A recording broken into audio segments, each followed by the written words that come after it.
This morning, class 6 of 50, I'll pray, we shall begin. Our Father in heaven, we would earnestly ask for direction. We would ask for a mind that's capable of understanding things that come down from heaven. I ask it in Jesus' name. Amen. So,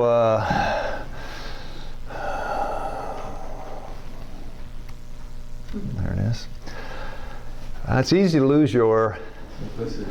And once you lose it, it's awfully tough to get it back. I'll give you an example. There was a clinic, doesn't matter where, a clinic down in South America running on prayer and promises, natural remedies. Somebody had mercy on them and brought them down a lot of machines, oximeter, EKG machine, all these different machines. Machines started breaking, then the people couldn't function anymore. They had become addicted to the machines, yeah. Hot water, you always got it. If you don't, you need to start a fire. Now, this is the greatest danger I face, losing my what? Simplicity. That's the problem. The greatest danger I face. Now, it says the spirit of present truth. It's easy to lose that, but the simplicity.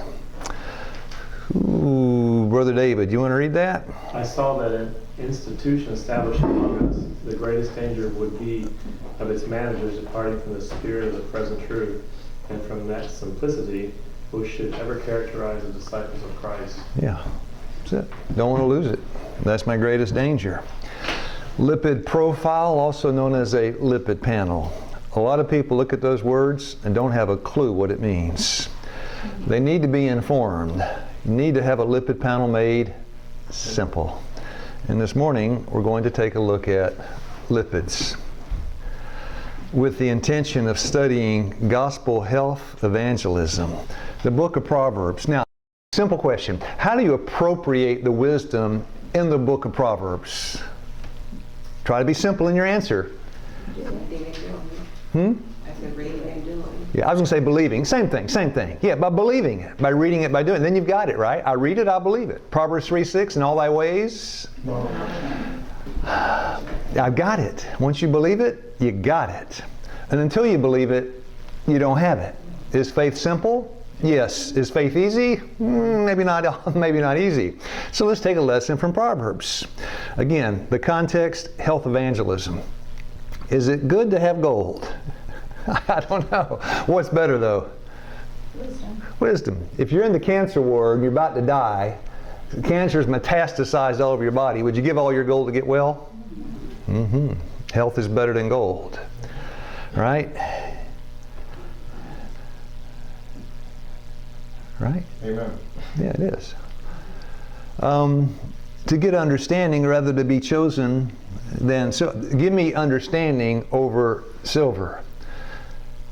So would I give everything I had to get my health back? Yes. The Lord says what? Keep your money, it's free. Matthew 10 verse 8, freely you have received.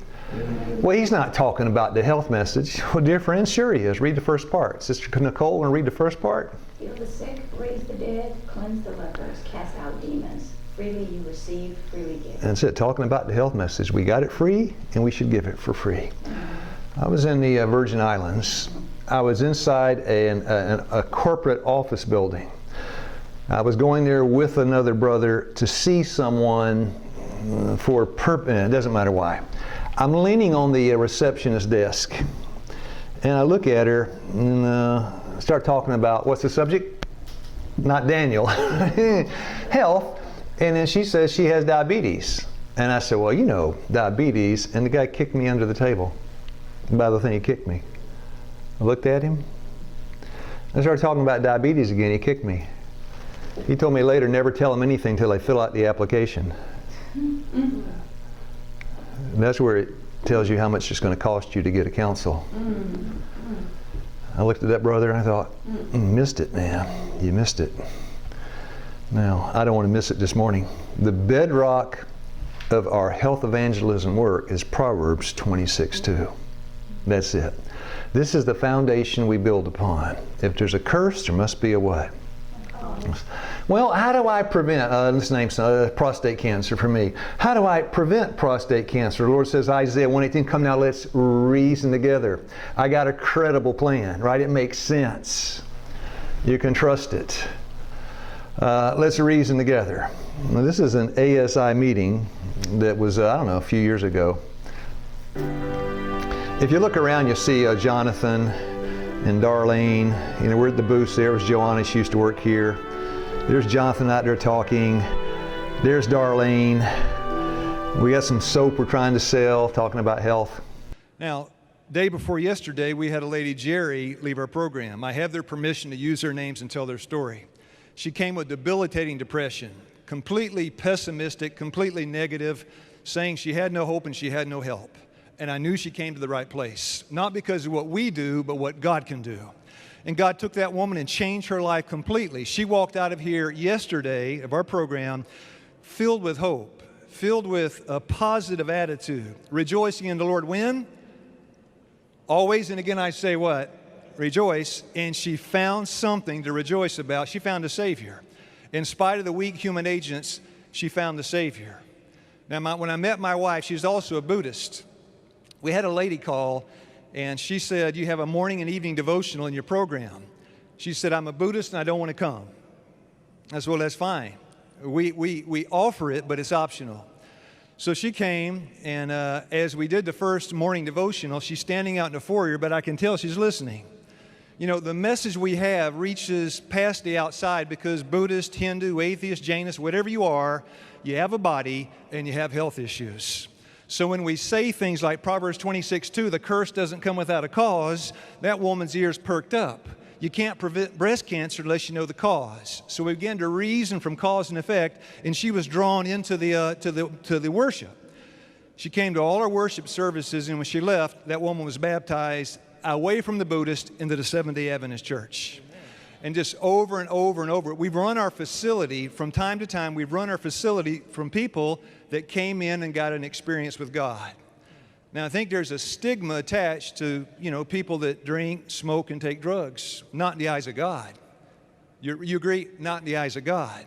When God sees a person with those kind of issues, He said, that is a missionary in the making. And when I turn that soul around, He will do things for me, because he which is forgiven much does what? Come on, does what? Loveth much. And then one more, I got my 40 seconds. We had a lady that came to our program a year ago, heavy drinking problem. She came, had a beautiful experience, went back home, started drinking. Came back, beautiful experience, went back home and started drinking. Came back for 2 programs, had a beautiful experience, went back home and started drinking. Came back to our program, had a beautiful experience, and people began to say it's never going to work. They do not know who Christ is. Because if God is for you, Romans 8:31, what? Who can be against you? That woman went home and kept the experience. She was married and then baptized as a Seventh-day Adventist, and are close friends of our ministry. I say praise the Lord. Amen. Thank you, Lou. That's old, right? 7:17 a.m. this morning.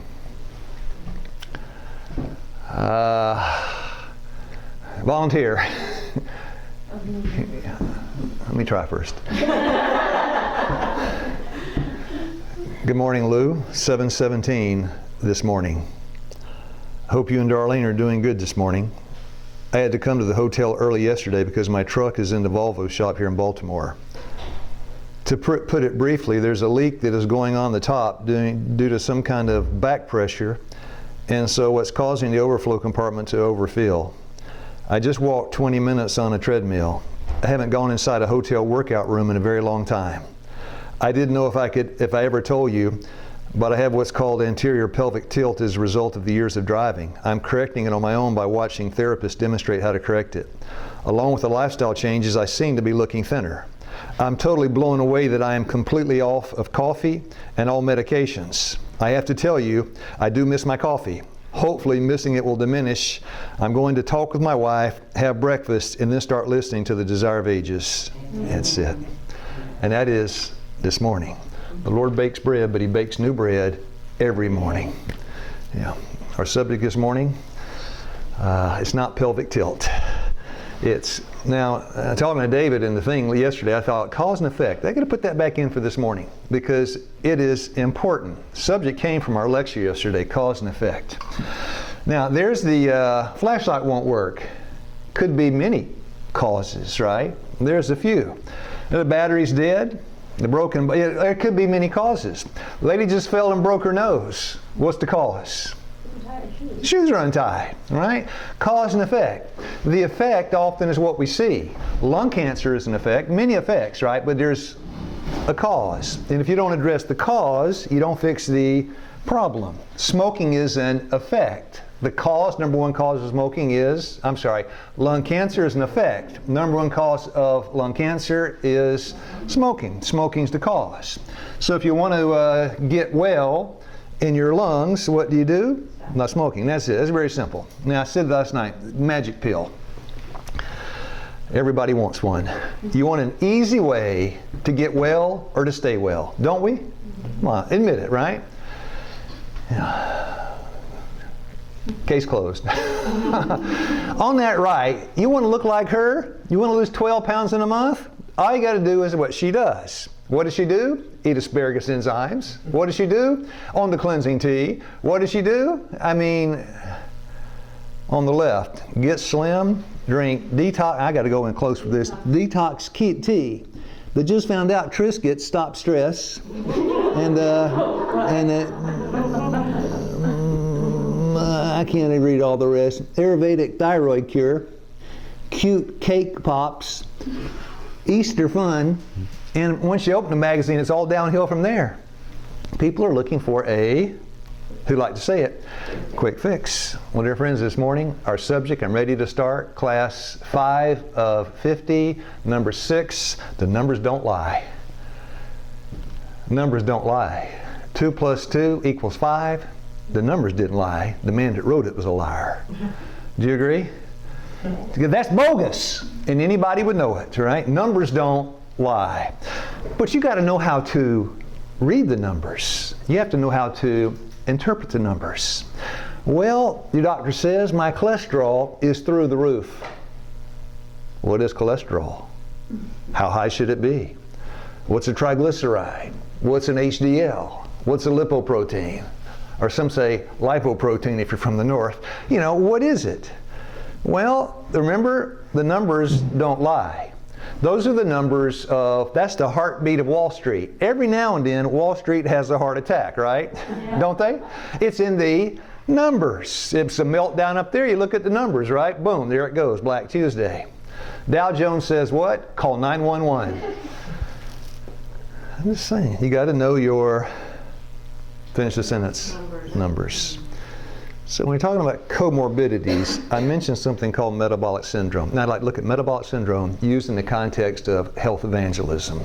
How to save a soul using information regarding metabolic syndrome. Everybody so far would agree, right? Nobody would argue. You got to know your numbers. Like what number? Well, the pressure within your blood vessels, your blood pressure. Okay, I'll buy that. You need to know how big around you are in the waist. Your BMI, right? Your circumference. Your visceral fat versus subcutaneous fat.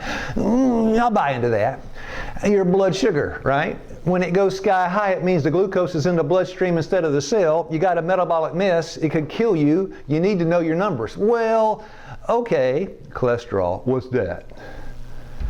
So there's a metabolic syndrome, the big numbers. They have their subdivisions. When you hit cholesterol, you get HDL, LDL, triglycerides in a ratio. But these are the big numbers, right? So we're going into, name a country, any country that's not Christian. Besides America. France. France. Okay, France. We're going to talk to the French folks tonight, right? We're going to talk about what our subject is, metabolic syndrome. Metabolic syndrome. First thing, you tell them what it is, because nobody knows. Yeah, you tell them what it is. You need to be, starts with an S. They don't know what it is. How many people in College would know what metabolic syndrome is? So you start throwing around them big words. Hey man, metabolic syndrome. Nobody knows what you're talking about. They think you're smart. You use words nobody understands. They think you're smart, but they are still in darkness. Yeah. It's not smart to use a word nobody understands. You have the audacity and veracity to insinuate that I prevaricate. Who are you talking to? And a cockroach doesn't understand that, neither do humans. Metabolic syndrome. Well, what is it? Well, it's like a group, right? A cohort, a group, a cluster of conditions that jack up your risk of having a stroke or a heart attack. Tell me more, right? Metabolic syndrome includes high blood pressure, high blood sugar, excess body fat around the waist, abnormal cholesterol levels, which is just what we defined, right? We defined it. Now we're reading it. When you read it, it gives them confidence that what it says came from science and not you. Aside from a large waist circumference, that's a nice way of saying, instead of being fat, they don't use the word fat with people. You never call somebody fat, you agree? I called my sister fatso one time. This is before I was a Seventh-day Adventist. That ruined it for me. She never thought, that ruined it. I was at an institution one time. I was standing in the bookstore, and one of those missionaries walked up to an overweight man in the bookstore, and he said, "I used to be as fat as you. Do what I do, and you can look like me." Thank you. I'm glad that was your response. Somebody else would say, "Cry loud and spare not," Isaiah 58:1. That is not how we cry loud. This is the health message. Aside from if you think about it, we may do equally. I may name some examples as we go along. Aside from a large waist circumference, most of the disorders associated with metabolic syndrome have, that's it, no symptoms. No symptoms. 52%. Now, if this were really a scientific type lecture, I'd be throwing up these statistics. 52% of the men that have a heart attack, they never see past it. They all die. 52%, more than half that have a heart attack, it's the last thing they'll know. How many symptoms? None. They call it the what? Hypertension, the sudden death, cardiac arrest, or the silent killer. Now, you used words that are better than what I used. Everybody knows what sudden, you know what that is, right? Cardiac arrest. I'm smart, but you don't know what I'm talking about. Yeah. New research may suggest treatments to combat metabolic syndrome, such drugs. You're going to take a drug, cause and effect. If the damage you've done to the lining of your blood vessels, called the endothelium, right? If the damage you've done to the lining of your blood vessels can be fixed with a pill, then you're telling me you can short circuit the transgressions of the health laws with a pill. Foolishness. Foolishness. They wouldn't say that bluntly, but everybody would agree. Well, now can you paper over negligence? They would say, in other words, we got a big hole outside just below the stairs. We got a big old hole there. It's like 40 feet deep. Before David came, I said, sign a waiver. And if you fall into the hole, you won't sue me. Next day, he fell into the hole. He takes me to court. The judge says what? You signed a waiver. He puts you in jail because you cannot cover negligence with a waiver, right? Yeah, you got to fix it. Yeah, these waiver things are no good. Waiver, I'm going to waive away everything. Bye-bye. And then the judge says, hello. Now, this is the kind of fat you don't want. Pictures are good, right? The kind that gathers around your abdominal, your internal organs. That's not what you want. You want the one on the left, right? Normal. And this is why they say the pear shape is better than the apple shape. The apple is dangerous because you're concentrating your fat around your internal organs. The other is, it's just under your skin, right? It's under the dermis, the subcutaneous fat. And this is where you want it. It's the better one. And I'll give you one reason from WebMD, which is about white bread, right? But they got some nice simple facts. Everybody can relate to it. Who'd like to read? Miss Barbara, go ahead and read. I'm sorry. Excess body fat, especially in the abdomen. Okay, thank you. It's not me trying to say that bolognese on President's Plane. Keep going. Causes continuous chronic low levels of abnormal inflammation that alters insulin's action and contributes to the disease. Yeah. Now, when the world approaches this subject, I use as an example on the left. They approach the subject, and you notice what they do. The press is always focused on what causes it and how many people have it. We're focused on what? Causes that. All right, let me change it. Let's read it. Carbonated, Brother Ryan, can you read that? Getting that small print is hard for me. Carbonated beverages. Studies show sodas can cause metabolic syndrome, the combination of high blood pressure, diabetes, and obesity. leading to a higher risk of heart disease and stroke. They're focusing on what causes it. But dear friends, we're focusing on what cures it, right? Because God told us in the book Desire of Ages, right? The best way to dispel darkness is to, John 1:4, in him was, and the light was the life of men. John 10:10, I came to give what? Life. Yeah. Okay. Sister Renee, you want to read? The way to dispel darkness is to admit light. The best way to deal with error is to present truth. In other words, don't talk darkness, talk light. Okay, he has 6 heart attacks. You can barely walk. You're on a walker. The prognosis is you'll be a dead man in 3 months.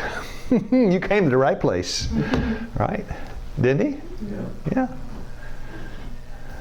Now, so we're going to use this morning the second one, cholesterol. There are a lot of things you could use, but a bunch of French folks with cholesterol through the roof. And then we say, now we use our math here, we use milligrams per deciliter. I think they use millimoles, but I don't know what they use. We're going to use the American scale today, because I don't know the other one. So cholesterol. First you say, who has high cholesterol? And they say, what's high? And I say, anybody know their cholesterol? And somebody out of 100 people. I do. What's your cholesterol? 250. Okay. That brother's 250. Everybody, well, that brother's a walking time bomb. The brother said, what? Yeah, you're a walking time bomb. 250. No good. The American Heart Association, well, we'll get to that in a second. They say under 200, but they always sugarcoat everything. You got to get to 150. Now, I'm going to make suggestions as we go along about health evangelism. You got to cross over, and the best way to cross over is you get in the same boat they're in. Jesus did that, right? When they can relate to you if you struggle and fail also, and we all do, right? So high cholesterol. So what's the big deal? Well, the big deal is 52% of the guys that have it, that have the heart attack, there's no big deal anymore. They're dead. So how many people have high cholesterol? You can just kind of scan the numbers. How many people have high cholesterol in France? This is America. Same thing. France, America, same thing. That's a lot of people. You know, the biggest stadium in the United States, does anybody know? I'll give you a hint. Michigan, the big house they call it, right? You know how many it seats? More than 100,000. Now, how many times do you have to fill up the big house to put 1 million people in there? 10 times. The big house in Michigan, how many times you got to fill it up to put 73 million in there? And that's what it's killing every day. I'm sorry, not every day. If it's that many every day, then there'd be a call to arms. But the numbers don't lie. Dental Day, April 23, 2017. And some of you know the people in this little, this is kind of anecdotal, but you know the people, Frankie. You know Frankie in our church, the nurse, and Michelle and the children and everything? Frankie's a nurse. And we were doing the dental day. We invited people, Dr. what's his name was doing the dental exams free. We were doing cholesterol checks and blood pressures and this, that, and the other. I was doing health age appraisal. What did you have for breakfast? Do you smoke? Do you get any exercise every day? And Frankie is sitting there beside me. At the end of the day, he said, I got a strip left. Let me take your cholesterol. Oh, come on, Frankie. I don't need to take mine, yeah. Let me take your cholesterol. He kept bugging me. Hans and Christina joined in. You know, so we had people there from our church. Let's take your cholesterol. And finally, after much persistence, I said, go ahead. So, you know, there's a meter, like a glucometer for blood sugar. There's a meter for cholesterol. Frankie poked my finger, put it on the strip, stuck it in his cholesterol meter. And let me tell you, can you see the thing here? This is the American Heart Association. It needs to be, your cholesterol needs to be what? Yeah, less than 200. Less than 150. Let's just hold it for now. And so the number flashed up. And all those Waynesboro 70 Adventists looking at the screen. And some of them said, "Ooh!" I was like Elijah. I just wanted to what? Run. 225. You telling people to go on breakfast? So them are fighting numbers there. Now I tell you what, a wake-up call. I went home riled up. It's Sabbath too, right? We didn't. It's Sunday. So we did it on Sunday. They're riled up. And I said, I'm getting to the bottom of this. Now, what's the principle? Diet. Give me more the principle. The dietary disease, cause and effect. Cholesterol is a dietary disease. I said, I gotta. Now, I knew that could jack up your cholesterol. Yeah. I did not eat that. Peanut butter. You step ahead of me. Darlene said, say it again. Darlene said, You're nuts. nuts. Wait a minute, nuts. And then she said, look at that. I said, that's pure, no sugar, no palm oil. That's pure. That's pure. And then she did to me what you can't do to the French. She whipped out God's Word. Now, Sister Nicole, this is what I was reading after my almost heart attack from my cholesterol numbers. Read. Everybody, if you're asleep, if somebody's asleep, hit the neighbor next to you. This is what you don't want to miss. I have been instructed that the nut foods are often used unwisely. That too large a proportion of nuts is used, that some nuts are not as whole as others. Almonds are preferable to peanuts, but peanuts in limited quantities may be used in connection with grains to make nourishing and digestible food. What kind of quantities? In small quantities. Small quantities. That's the peanuts. I'm a peanut butter, peanut butter and banana. It's an Elvis sandwich.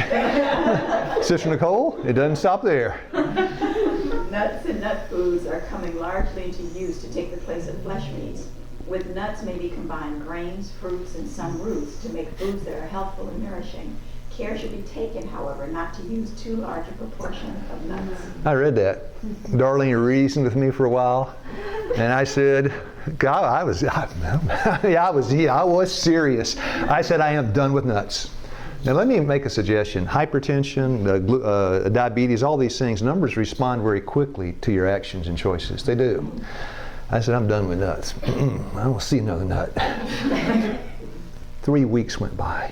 3 weeks. I called Frankie up. I said, my brother, bring that cholesterol machine to church. Right? I said, bring that machine to church. So he did. I had to live down the shame. I said, come on, brother, do it. And so he did. 1:30. 2:30. It goes even higher.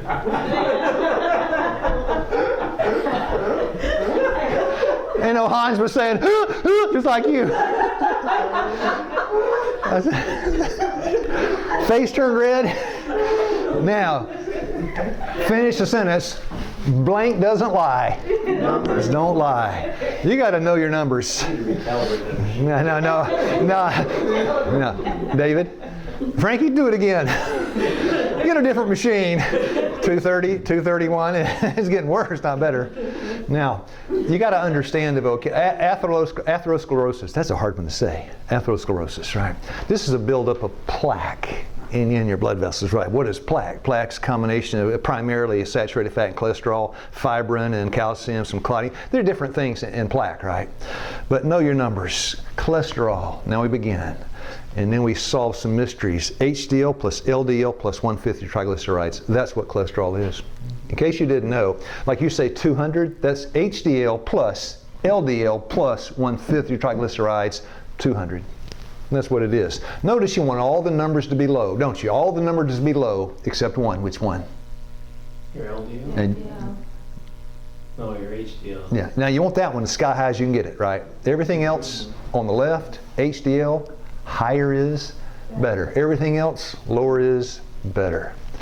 This is coming from the American Heart Association. So when you read those numbers, let's say those are liberal numbers, right? Liberal numbers. Oh, in Paris, going to go see the Eiffel Tower. Let me catch a Flight.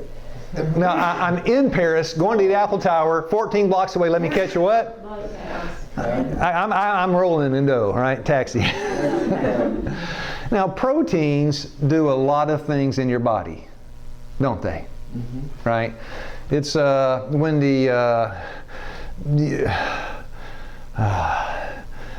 DNA. You don't know what it is, it doesn't matter. It lives in the nucleus. It wants to do something. The time has come to make fingernails. It's not going to leave the nucleus. So it photocopies some information and sends it out by messenger. Messenger RNA. It goes out into the cytoplasm, now physiology class, and something walks up and bites it. It's a ribosome, and begins to read that strand of messenger RNA and begins to spit out what? Proteins, the building blocks of the body. Proteins do a lot of different things. Well, proteins also carry HDL and LDL. It's their taxi. Transport system, yeah, it's their taxi. Now, there are two taxi services. One carries and one carries LDL. Now, of course, you make all the cholesterol you need. We know that. You make all that you need. Cell membranes, you need cholesterol. You make all that you need. There are two taxi services. One totes the HDL, one carries the LDL. The HDL you want high. How many folks will fit in that taxi? Have you ever been in a country where they put 14 people in a taxi? I've been in a place with a motorcycle with a sidecar, we had 23 people on it. Now you don't believe that, I know you don't. I'll bring a picture. 23 on a motorcycle with a sidecar, 23. I told them in America, you put 2 on a Honda, 3 you get a ticket. Wow. HDL taxi? Load them. Anybody ever seen a taxi with a bunch of people in it before? HDL, load them up. Now here's the problem. The LDL taxi driver says, well, you put too many in, I'm going to dump you out on the blood vessel wall. Unlimited in HDL, take you right back to the liver. It's going to metabolize you and send you out of the body. No limit. HDL, good cholesterol, carries excess cholesterol back to the liver. Bye-bye cholesterol. But the LDL is the bad. And if you have too much, it packs it into the sides of your arteries. That begins what? This process of plaque buildup that ends up in what? Heart attack or a stroke. The good and the bad.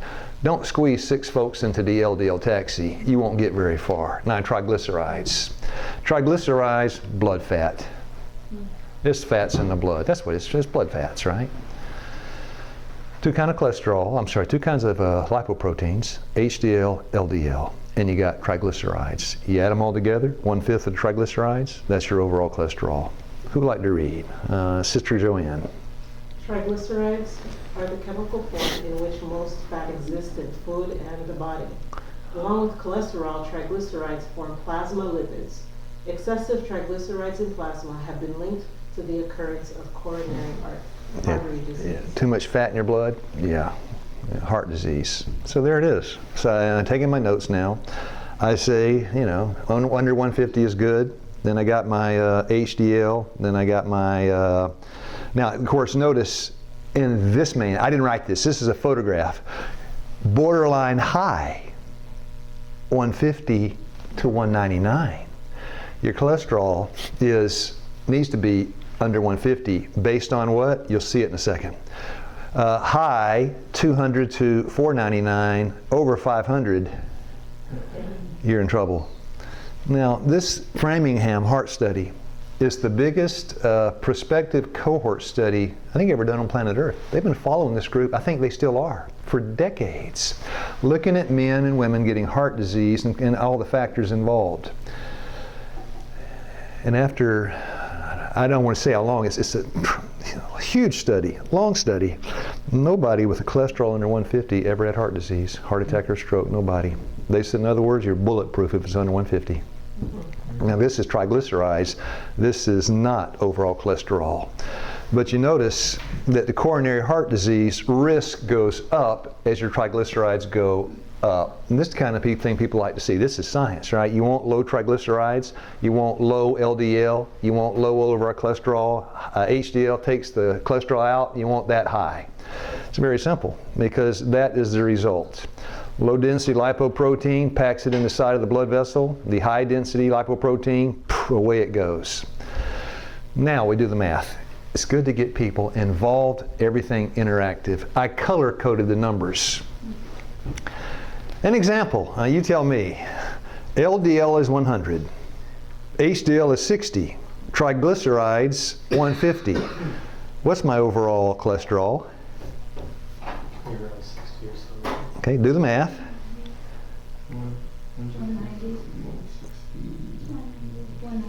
190? Is that good? Is that okay? I mean, It's okay. It's 190. Now, HDL, you want it to be high. Well, I just did some things, my HDL went up, right? Now, my LDL is still 100. Oh, by the way, you're right, 190, by the way. My LDL is still 100. My HDL is now 90. Triglycerides stay the same. My overall cholesterol is what? 220. Is that better than 190? Sure it is. What changed the number? HDL went up. That's a better than the 190. Well, then how can you tell by looking at the number? You can't. First, let me say it's almost impossible to raise your HDL without lowering your LDL. Right? That's it's about impossible. It's what you call the, when you lower the bad, you raise the good. So the numbers, before we look at something else, the numbers. I am going to lose some weight. How many calories in 1 pound? If I consume 3,500 and I burn 3,500, how much weight did I lose today? None. If I consume 7,000 and burn 7,000, how much did I gain? I burn 7,000, I eat 3,500, that's it, I lost a pound. That's the law. You either have to burn more or eat less if you want to lose weight. That's the law. So it's the numbers, and they don't lie. So there it is. What they do, and this is why looking at the cholesterol number, you can't really tell about the numbers. You've got to see the HDL, the LDL, and triglycerides.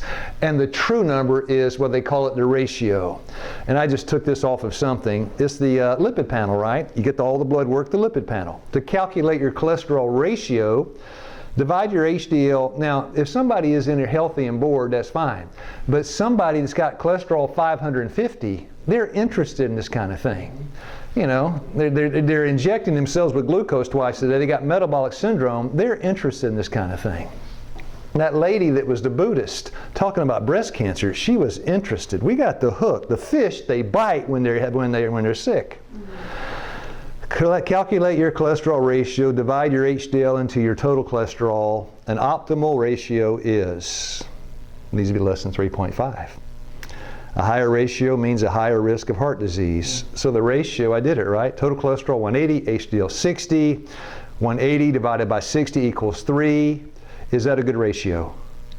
Because it's less than 3.5. But if your HDL had been 50, which is, you want it high. It came down, your HDL is 50, now the ratio is 3 which is no good. Not by much, but it's no good. You need to see the ratio. Look at the ratio on the lipid panel, they give it to you. Pretty simple. Now, first step. Here's the problem. Anybody ever seen this Forks Over Knives? Okay, it's good, isn't it? We show it to all our guests. If you haven't seen it, we show it to you, right? Forks Over Knives. So people look at that thing, and they'll think because they have watched it, they now live it. That is osmotic foolishness. Do you agree? No. Because in Forks, and we've all seen it, so Oliver, have you seen that? We need to show it to Oliver. It's a beautiful one, the first health documentary really that came out, the first really big one. It's beautiful, it's wonderful. It's full of facts. It's full of information but no motivation. It's full of a new start but no new heart. Full of principles but no power. How do you change once you know what you're doing is wrong? And that's the problem. That's it. How do you change? You tell me Cokes are giving me metabolic syndrome? Yeah, just stop doing what you're doing. Cause and effect. The effect is metabolic syndrome. The cause, drinking all those Cokes. Just what? Just stop. You're a heroin addict? Just what? Just stop. You're going to replace it with? Yeah. Just stop. Yeah. It's just stop. That won't work. That's the roadblock, is to make the change.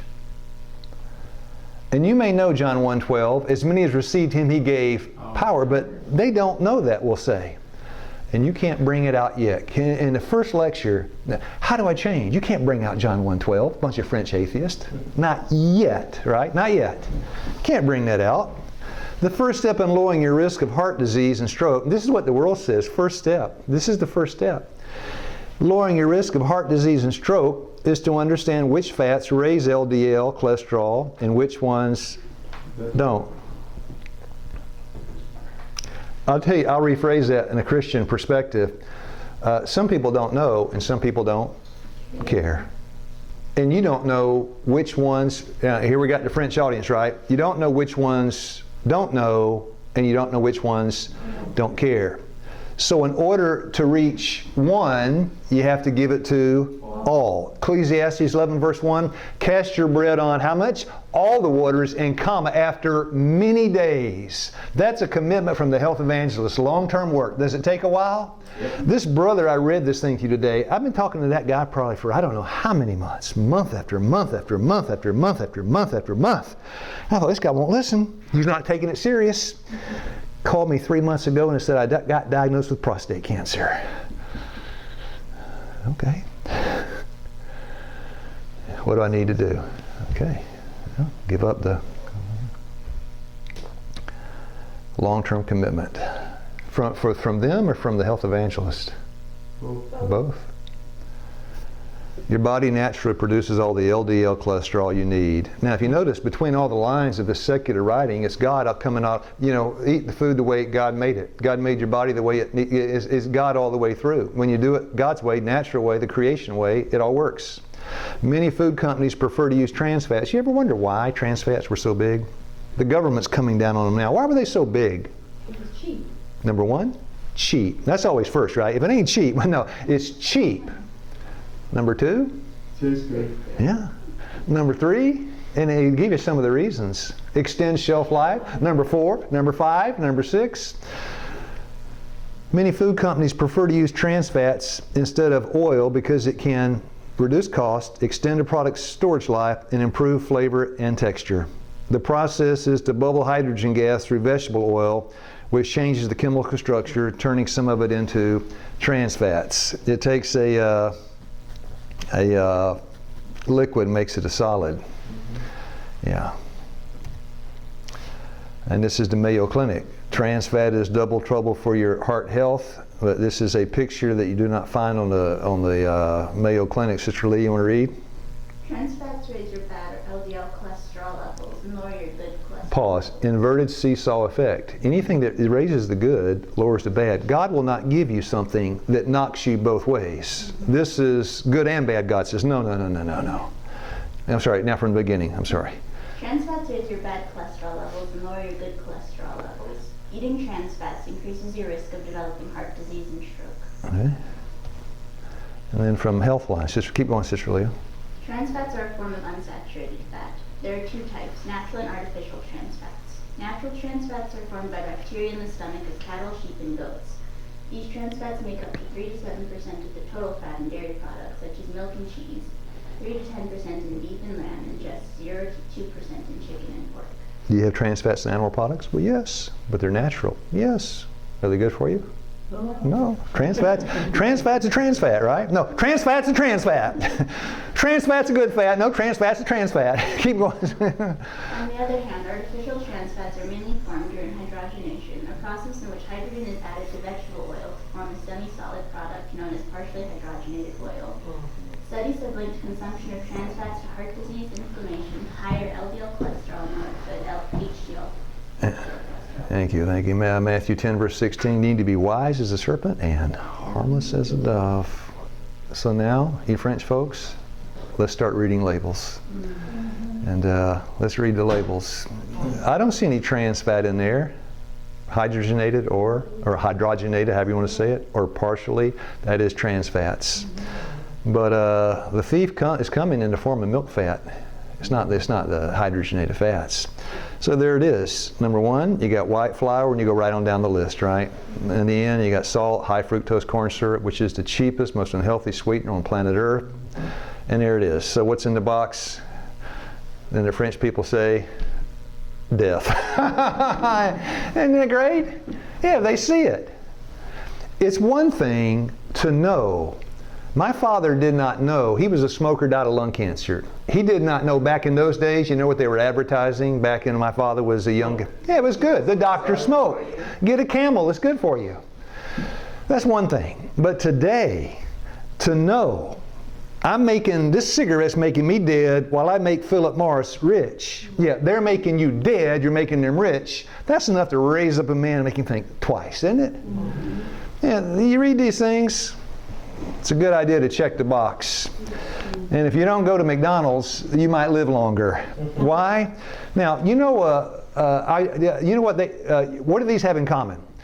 Cigarettes, plutonium, asbestos, those are class 1 carcinogens. So is trans fat. Who'd like to read? Sister Sarah. In November 2013, the Food and Drug Administration made a preliminary determination that partially hydrogenated oils are no longer generally recognized as safe, grasped in human food. They're generally not recognized as safe. Neither is plutonium. Generally speaking, it's not safe. Of course, they tell you everything you had on the shelf, you could use it up, and they even got a deadline to make the change. Say goodbye to trans fat, America. In a bold move, the FDA is telling food manufacturers they must remove all artificial trans fat from their products, saying it's not generally recognized as safe for use in human food. So, your items like donuts, French fries, even your coffee creamer will have to change. CNN Chief Medical Correspondent Dr. Sanjay Gupta joins me from Atlanta. Again, if I could just get a little trans fat 101 as we have this conversation, and 2, explain the announcement for me. You love your trans fats, Brooke. I know you do. Probably too much. There are saturated fats. We think of those as the animal fats, and then there are unsaturated fats, and more the vegetable oils.